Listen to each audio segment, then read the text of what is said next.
जब भगवान पांडवों और कौरवों के युद्ध का समय चल रहा था, उस समय भगवान ने खूब समझाया, लेकिन युद्ध हुआ। युद्ध कौरव और पांडवों का युद्ध हुआ।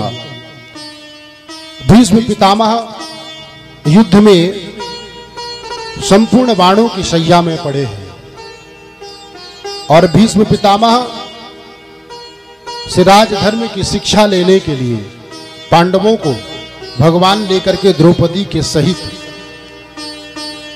और भीष्म पितामह के समीप पहुंचते हैं।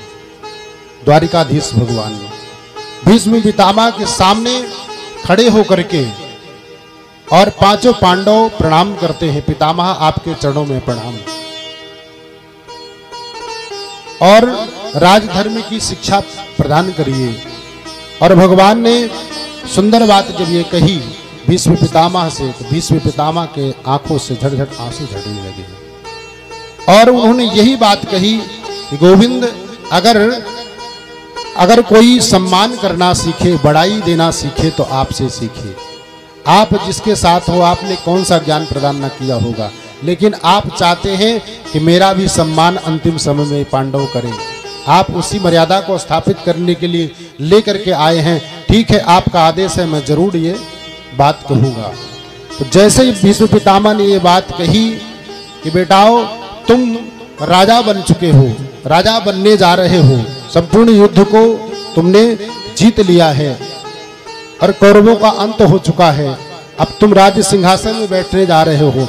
इतना इस बात का मन में विचार करना और ध्यान देना कि कभी पाप तो करना ही नहीं, पर पाप होते हुए कभी अपनी आंखों के सामने नहीं देखना। घोर पाप लगता है अगर अपनी आंखों के सामने पाप होते हुए देखा, देखती रही। जब ये बात भीष्म पितामह कह ही रहे थे तो द्रौपदी को हंसी आ गई। भीष्म पितामह के सामने द्रौपदी हंस पड़ी। जब द्रौपदी हंसने लगी तो भीष्म पितामह ने कहा कि बेटी, अकारण तुम्हारी हंसी का कारण मैं जान सकता हूं। द्रौपदी ने कहा, नहीं पितामह, ऐसे ही हंसी आ गई, क्षमा करिए। बोले, हंसी ऐसे नहीं आई, कुल की नारी कुलवती नारी हो तुम, कुलवधू हो, और तुम्हें बिना कारण के ऐसे हंसी नहीं आई, कोई न कोई जरूर गहरा कारण होगा।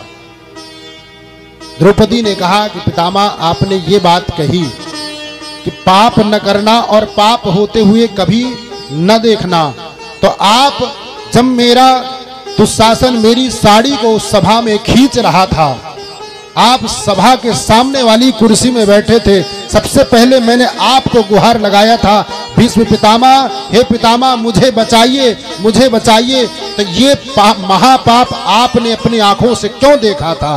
और आज आप उपदेश कर रहे हैं कि पाप होते हुए पाप न करना और पाप होते हुए न देखना, अगर तुमने देखा तो महापाप लगेगा। तो हे पितामह, मुझे इस बात के लिए हंसी आई कि आपने ये महापाप क्यों किया है।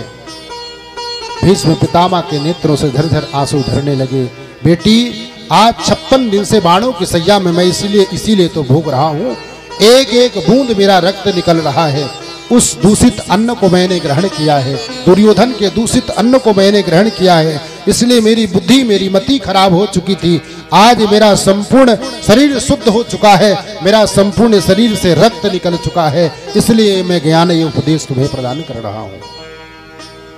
इसी प्रसंग का वर्णन करते भीष्म पितामह ने गोविंद के चरणों में प्रार्थना करते हुए अपने शरीर का परित्याग कर दिया है।